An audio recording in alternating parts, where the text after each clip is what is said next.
1 gallon of paint will cover 220 square feet of a surface.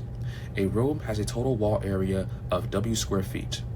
Which equation represents the total amount of paint, P, in gallons needed to paint the walls of the room twice? First, I'm going to highlight the question. Which equation represents the total amount of paint, P, in gallons needed to paint the walls of the room twice? So we know we have 1 gallon, P, will cover 220 square feet. A room has a total wall area of W square feet. So in this case, I'll just make up a value of W. So to make it easy, I'm going to say W is 220. So in this case, 1 gallon of paint will cover the entire room. Now going back to the equation, the question rather says, which equation presents the total amount of paint in gallons needed to paint the walls of the room twice?